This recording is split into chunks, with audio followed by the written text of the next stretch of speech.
100 years after archaeologists dug up a vineyard, workers returned and made a truly spectacular find.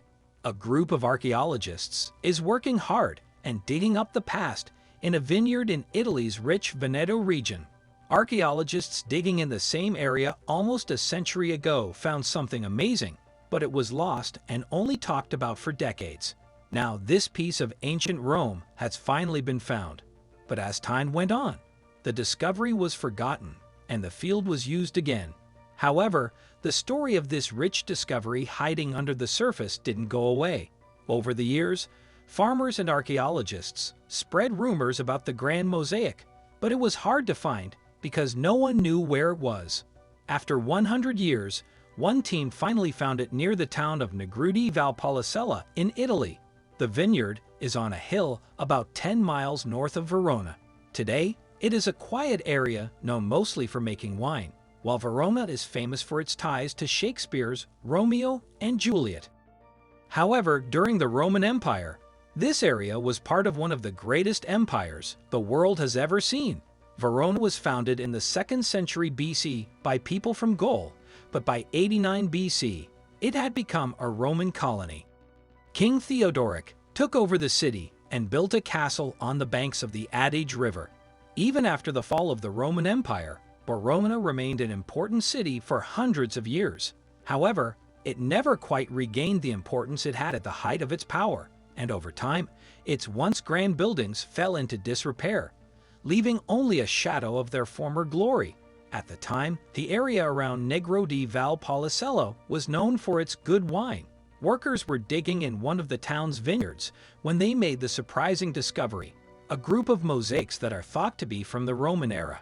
At the time, there were no conservation laws, so the owner of the vineyard could sell the valuable find. He made a deal with the local government.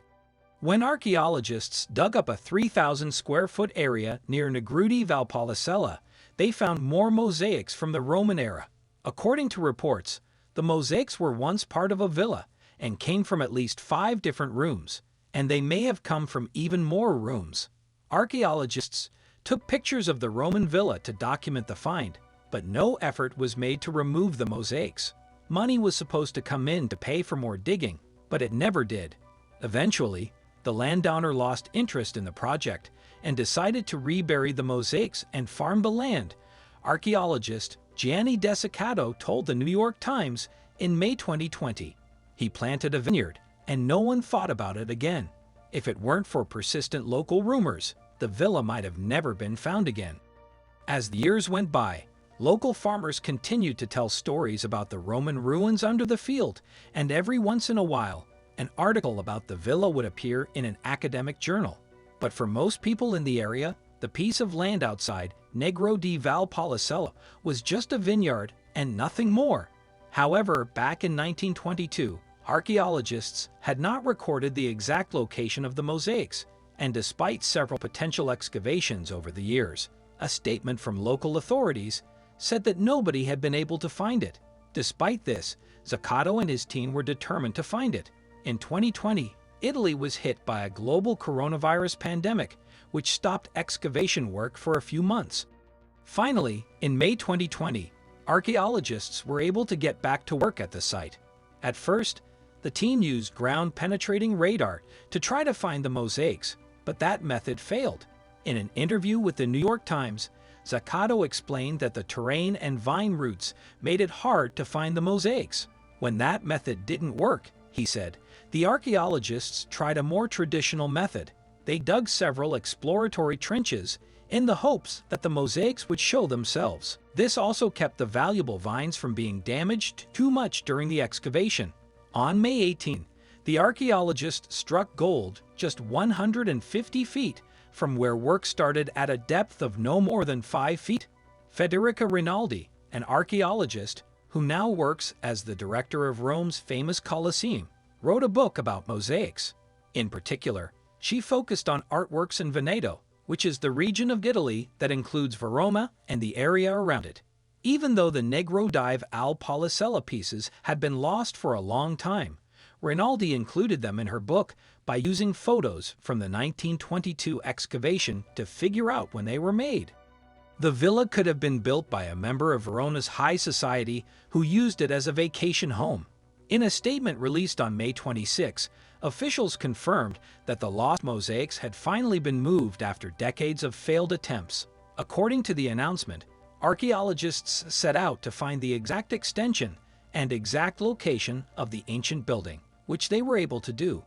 The statement said that the authorities will work closely with the Superintendent of Archaeology, Fine Arts, and Landscape of Verona to decide what will happen with the mosaic.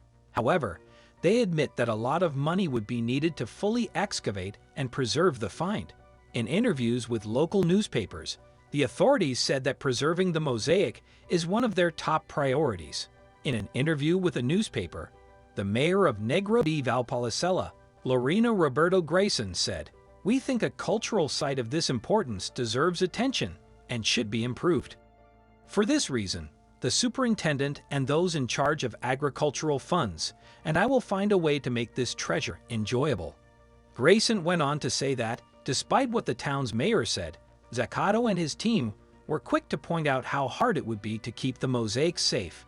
"If we bring everything to light, we have to make sure that we can protect and conserve the site even before we talk about possibly moving it to a museum," Zaccato said. "We are mulling over our options." The archaeologists said that it was interesting that this wasn't the first time a long-lost Roman treasure was found again. In 1727, a steward found a mosaic of the ancient Greek poet Orpheus that dated back to the 4th century AD on the grounds of Littlecote House in Wiltshire, England. It was considered an exceptional example of the craft, and an engraving was made of the design. Orpheus mosaic is one of the region's most popular tourist spots. It gives visitors a fascinating look at life under the Roman Empire. But will Zaccato and his team be able to do the same for the negrudi Valpolicella find? Right now, the fate of the ancient artwork is still up in the air. Thanks for watching, and don't forget to like and subscribe. See you in the next video.